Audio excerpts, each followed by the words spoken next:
Hello, good morning mga kaalas.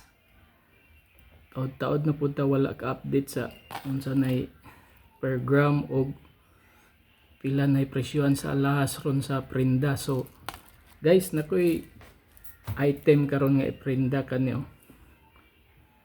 Chunky bracelet. 10.9 grams ni siya guys.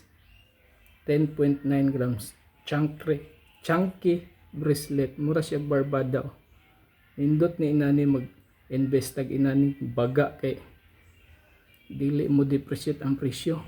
So nakuha na ko ni siya ang resibo is ano siya sa Cebuana Lulier 35,135 o 35. So 10% na siya guys, nakuha na nako sa auction.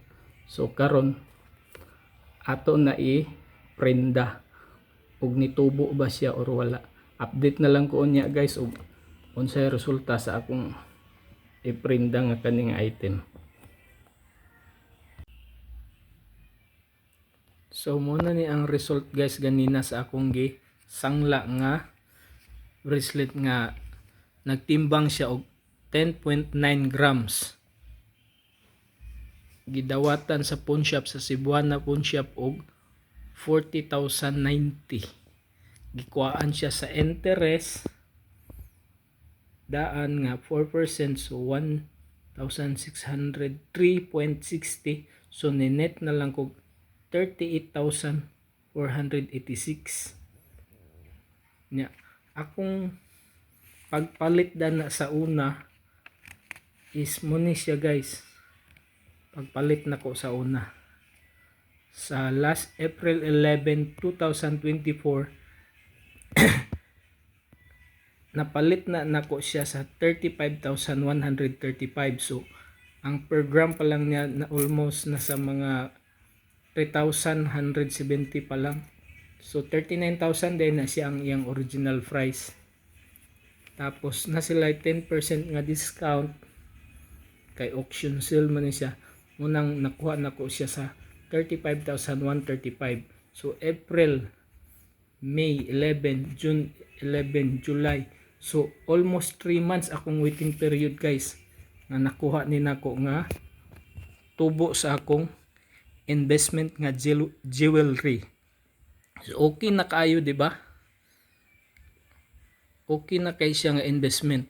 So di man na malata or maunsay yung alahas dia, basta okay lang, in good condition lang siya, walay mga daot, dili kuan ang lock, dili guba. Pero may mintigid na siya, appreciate ang presyo ana. So guys, please subscribe my channel para ma-update mo kung unsay mga bag-o na po nako i-upload about aning alahas. Yeah. Ang nabutang day niya ani karon nga per gram niya is 3,600 plus. So dako-dako na gid ang dawat sa Cebuana Lulier. Plus karon ang gold gasigi siya gataas. Gasigi siya taas ang gold karon tungod sa inflation. Inflation, ang dollar is nagkagamay ang value.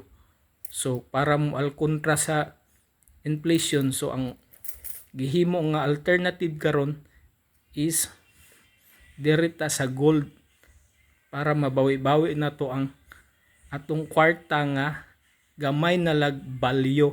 Ang 1,000 na to karon is pila na lay atong mapalit. So para ma-fight na to ang inflation, usan ni ang gold nga investment nga makadugang sa atong portfolio para dili kayo ta maapektuhan sa inflation. So that's all guys. Please subscribe my channel and like and share. Thank you.